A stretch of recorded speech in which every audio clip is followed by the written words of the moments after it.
میں نے نبی کریم صلی اللہ علیہ وسلم سے یہ سنا تھا کہ جنتی دیکھ رہا ہے تو ابھی جنتی آنے والا ہے، تو آپ جب آئے تو ہم نے دیکھا کہ وہ ہوئی، تو آپ کے بارے میں بشارت۔ اور یہ ایک دفعہ نہیں 3 دفعہ ہم نے یہ منظر دیکھا، تو میرے دل میں آیا کہ میں پتہ کروں آپ کا کون سا ایسا کوئی خاص عمل ہے۔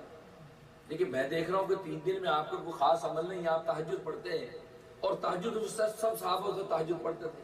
نبی پاک صلی اللہ علیہ وسلم پر تو تہجد فرض تھا، واجب تھا، اور عام لوگوں کے لیے سنت مستحب تھا، سب صحابہ پڑھتے تھے۔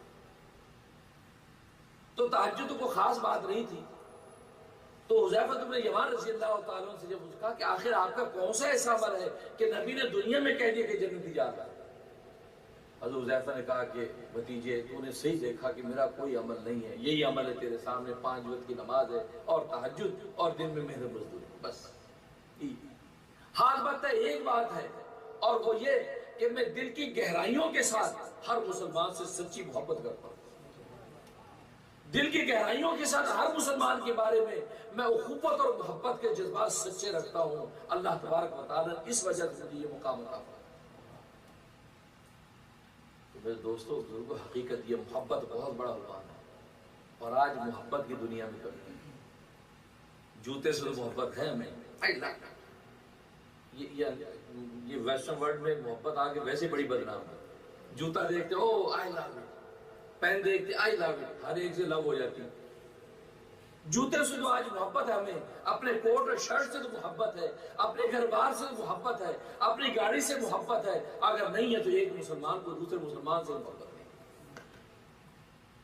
جس محبت کے نتیجے میں یہ مسلمان کہاں پہنچ گیا تھا، عالم یہ تھا کہ صحابہ کا کہ روم فارس کی سلطنت کے قدموں میں تھی، اور آج یہی محبت نہ ہونے کی وجہ سے، جبکہ یہ مسلمان کے مادی وسائل کا عالم یہ ہے کہ آج دنیا کے اندر مسلمان مادی وسائل میں سب سے اوپر نظر آتا ہے۔ آج مسلمان کے پاؤں میں چھال کے جوتے نہیں ہیں، آج اس نے گھڑی نہیں پہنی ہوئی ہے۔ آج دنیا کے امیر ترین اگر کوئی ملک ہے تو مسلمان ہے، لیکن چونکہ محبت نہیں ہے آپس میں، اس لیے یہ ذلت اور پستی کی زندگی گزارتے ہیں۔ تو پہلا حق محبت ہے، اور دوسرا حق جان کی حفاظت ہے۔ اس مسلمان کی جان کی حفاظت کرنا یہ اس مسلمان پر دوسرا حق ہے۔ اور مسلمان کی جان اللہ تبارک و تعالیٰ کے نزدیک کتنی مکرم ہے۔ حجۃ الوداع کا موقع ہے، آپ کا پہلا اور آخری خطبہ ہے، پہلا اور آخری آپ کا حج ہے، اور آپ صحابہ سے پوچھتے ہیں بتاؤ کہ آج کون سا دن ہے؟ کہا یوم عرفہ۔ صحابہ نے پہلے تو خاموشی اختیار کی، پوچھا کون سا دن ہے اور کون سا مہینہ ہے، یہ کون سی جگہ ہے؟ صحابہ چپ۔ صحابہ نے یہ سوچا کہ ہو سکتا کہ نبی پاک صلی اللہ علیہ وسلم اس کے عنوان اور دن بدلنا چاہتے ہو، نام بدلنا چاہتے ہو، خاموش رہے۔ کہا کہ اللہ و رسول عالم۔ رسول اللہ نے فرمایا کیا یہ ذی الحجہ کا مہینہ نہیں ہے؟ کہا کہ بلا بے شک ذی الحجہ کا مہینہ۔ کیا یہ آج یوم عرفہ نہیں ہے؟ کہا بالکل یوم عرفہ ہے۔ کیا یہ مکہ شہر نہیں ہے؟ کیا مکہ شہر ہے۔ فرمایا کہ یاد رکھو ایک مسلمان کا خون، یہ یوم عرفہ، یہ ذی الحجہ کا مہینہ اور یہ مکہ شہر اللہ کے نزدیک بہت مقدس و مکرم ہے، لیکن ایک مسلمان کا خون تم پر حرام کر دیا گیا ہے، اور ایک مسلمان کا خون و مال اس سے بھی زیادہ مقدس ہے۔ اور کعبۃ اللہ کا دیکھ کے کہا بیت اللہ تو اللہ کا گھر ہے، تو بہت مقدس و مکرم ہے، تیری تکریم کا کوئی جواب نہیں ہے، بے نظیر تیری تکریم ہے، لیکن یاد رکھ ایک مسلمان کا خون تجھ سے بھی زیادہ عزت والا ہے۔ آج مسلمان کا خون خود مسلمان کے ہاتھ میں کتنا سستا ہے، پانی بھی مہنگا ہے۔ اور ابھی پاکستان کے اندر تازہ واقعہ سانحہ پشاور کا آپ نے خود دیکھا ہے، آرمی اسکول کے اندر معصوم بچوں کا کس طرح گلا کاٹا گیا، کس طرح ان کو یہ تحقیق کر دیا، ظلم اور بربریت کی ایسی داستان دہرائی ہے کہ اس کی نظیر خال خال ملتی ہے۔ ورنہ اگر بن حیث الامہ دیکھے پوری دنیا کے اندر ہی مسلمان مظلومیت کی چکی میں پس رہا ہے۔ دنیا کا کون سا خطہ ہے جہاں مسلمان امن اور سلامتی کے ساتھ ہے؟ کون سی جگہ ہے، کون سے اسلامی ملک ہے کہ جہاں مسلمان امن و سلامتی کے ساتھ ہے؟ بنگلہ دیش دیکھ لو، وہاں کیا ظلم و ستم ڈھایا جا رہا ہے۔ انڈیا میں دیکھو کیا کیا ظلم و ستم ڈھائے جاتے ہیں۔ پورا مڈل ایسٹ اٹھا کے دیکھو، سیریا، عراق، شام دیکھ لو کیا عالم ہے، مسلمان کے ہاتھوں کٹ رہا ہے۔ کیوں؟ اس لیے کہ مسلمان آپس میں ایک دوسرے سے محبت نہیں کرتا، محبت کا حق پورا نہیں کرتا، اور دوسرا اس کے خون کی قیمت اس کی نظر میں کچھ نہیں۔ ایک مچھر کی قیمت اس کی نظر میں ہے، ایک مکھی کی قیمت اس کی نظر میں ہے، لیکن ایک مسلمان کی جان کی دوسرے مسلمان کی نظر میں کوئی قیمت نہیں۔ اور کہہ دیتے جی غیروں کی سازش ہے، غیروں نے ایسا کیا ہے۔ اللہ کے بندو، یہ تفل تصدیاں کب تک کرتے رہو؟ ظاہر ہے کہ جب دیکھتے ہیں کہ لوگ بڑے نالائق ہیں تو غیر تو فائدہ اٹھائیں گے۔ جب خود ہی آپ کے گھر کے دروازے چپٹ کھلے ہوں گے تو چور کہیں گے اچھا موقع یار اندر گھسو۔ جب آپ خود تالا کنڈی لگا کے بیٹھیں گے، ایڈیٹی کے الارم لگے ہوئے ہوں گے تو کیوں آئیں گے؟ چور بھی سوچے گا نہیں بھائی ایزی نہیں ہے، بڑا ٹف ٹائم ملے گا۔ آپ نے سارا چپٹ کھول دیا، سب ایک دوسرے کی برائیاں کرنے پہ، ایک دوسرے کی جب وہ لوٹ گھسوٹ اور پگڑیاں اچھالنے میں آپ جب مصروف ہیں تو غیروں کو تو موقع ملتا ہے کہ چلو تھوڑی سی اور تیلی لگا، لیکن سبب تو آپ خود ہیں۔ تو کیسی ظلم و بربریت دہرائی گئی، کس طریقے سے وہ طالب علم جس کے بارے میں حدیث میں آتا ہے کہ طالب علم جب طالب علم کے لیے گھر سے نکلتا ہے تو آسمانوں کے فرشتے اپنے پر ان کے پاؤں کے نیچے بچھاتے ہیں۔ کیوں بچھاتے ہیں؟ اس لیے نہیں بچھاتے کہ تاکہ ان کے قدموں کو یہ مکرم اور معزز کر دیں، اس لیے بچھاتے ہیں تاکہ ان کے قدموں سے یہ فرشتے برکت حاصل کریں۔ ان کے قدم اتنے معزز ہیں کہ ان طالب علموں کے قدموں سے فرشتوں کو برکت ملتی ہے۔ اور ایک حدیث میں فرمایا کہ جس نے طالب علم کا راستہ اختیار کیا، فرمایا کہ اس کی منزل جنت ہے، علم حاصل کرنے۔ اور آپ اپنے دماغ میں بس ایک ہی علم کو علم سمجھتے ہیں؟ اوہو، علم تو ستاروں سے زیادہ علم کے شعبے ہیں بھائی۔ ایک ڈاکٹر بن رہا ہے، انجینئر بن رہا ہے، ٹیکنالوجسٹ بن رہا ہے، عالم دین بن رہا ہے، حافظ قرآن بن رہا ہے۔ علوم تو پھیلنے میں پوری کائنات ہے۔ ان طالب علموں کے ساتھ کیا ہوا؟ جان کی، کیونکہ مومن کی جان کی کوئی قیمت نہیں ہے، خون کے خطرے کی قیمت نہیں۔ اور نبی پاک صلی اللہ علیہ وسلم فرما رہے کہ کعبۃ اللہ سے زیادہ معزز مقرر ایک مسلمان کا خون ہے، اور کل روز قیامت اس خون کے بارے میں پوچھا جائے گا، بدلہ دیا جائے گا۔ اور حدیث میں فرمایا کہ ایک مسلمان کو گالی دینا فسق ہے، اور ایک مسلمان کو قتل کرنا کفر ہے۔ مسلمان کو قتل کرنے سے وہ کفر میں داخل ہو جائے۔ اور قرآن کریم میں اللہ تبارک و تعالی نے اتنا خطرناک اور غضبناک عنوان قائم کیا، من قتل مومنا متعمدا، جس نے کسی مومن مسلمان کو جان بوجھ کے قتل کیا تو فجزاؤ جہنم، اس کی سزا جہنم ہے، خالدا فیہا، اس جہنم میں ہمیشہ ہمیشہ رہے گا۔ وغضب اللہ علیہ، اللہ کا اس پر غضب پھوٹا، اس شخص جس نے قتل کیا، غضب پھوٹا۔ ولعنہ، اور اللہ کی اس پر لعنت ہے اس شخص پر جس نے مسلمان کو قتل کیا۔ وعد لہ عذابا عظیما، اللہ نے اس کے لیے بہت بڑا عذاب تیار کیا۔ 4 زبردست عنوان بیان کیے ایک مسلمان کے لیے۔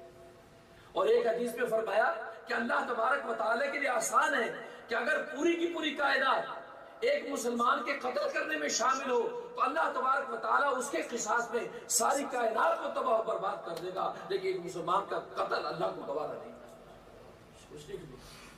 اس لیے کہ مسلمان، یہ کائنات تو ہے مسلمان کے لیے، مسلمان تو ہے اس کائنات کا ہادی اور رہنما۔ یہ تو آج ہم اپنی بد تہذیبی کی وجہ سے پیچھے نظر آتے ہیں اور دوسری قومیں آگے نظر آتی ہیں، ورنہ دوسری قوموں نے بھی جو لیا اسلام سے لیا۔ یہ برف چاٹنے والے، یہ صحراؤں کے اندر رہنے والے، ان کے پاس کیا ہے؟ تورات میں کیا ہے زندگی کی معاشرت، تو انجیل میں کیا ہے زندگی کی معاشرت، جینا کیسے ہے، اٹھنا کیسے ہے، بیٹھنا کیسے ہے، زندگی کے ایک ہی کیٹیگری تورات انجیل کتابوں میں کہاں موسیٰ علیہ السلام نے بتائے، کہاں عیسیٰ علیہ السلام نے بتائے، کسی سے جو محمد کا دین آیا اس نے بتا دیا کہ تمہیں سونا کیسے، جاگنا کیسے ہے۔ یہ قومیں وہاں سے لے لی۔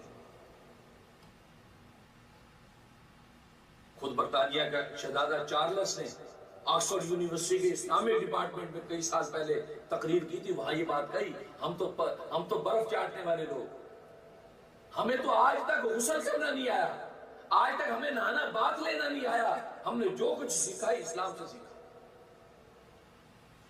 اور جن کو اسلام ملا ان کی حالت یہ ہے کہ ایک دوسرے کی جان کے دشمن ہے۔ میرے دوست بزرگوں، یہ دوسرا حق ہے کہ اس کی جان کی حفاظت، اور تیسرا اس کے مال کی حفاظت، مسلمان کے مال کی حفاظت۔ مسلمان کے ایک ایک پائی کی حفاظت کرنا دوسرے مسلمان پر حق ہے. اور آج ہم دیکھتے ہیں کہ مسلمان کو لوٹ کر خوش ہوتا ہے. اللہ اکبر. لیکن ایک ایک پائی کا کل روز آخر میں جواب دینا ہوگا. حکم بن عبد الرحمن خلیفہ تھا, اس نے محل بنانا تھا, اور زمین جو دیکھی تو ایک بیوہ کی زمین تھی. اس کو کہا کہ بھی قیمت لے لو. اس نے کہا میں قیمت نہیں لیتی, میں یہی رہنا ہے, میں بیوہ غریب ہوں, بچے پالتی ہوں, میں نہیں. زبردستی خلیفہ نے اس جگہ قبضہ کر کے محل بنا دیا. اس نے قاضی کو جا کے شکایت کر دیا. قاضی نے کہا کہ اچھا ٹھیک ہے, مناسب وقت ہوگا تو میں بات کروں گا. اب ادھر اس محل کا افتتاح ہے, آج فیتا کاٹا جانا ہے. قاضی بھی ایک گدھا اور بوری لے کر پہنچ گئے.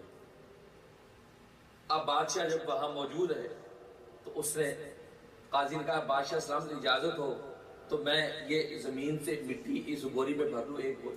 ہاں اجازت. اس نے بوری بھر لی, پوری بوری مٹی سے بھر لی.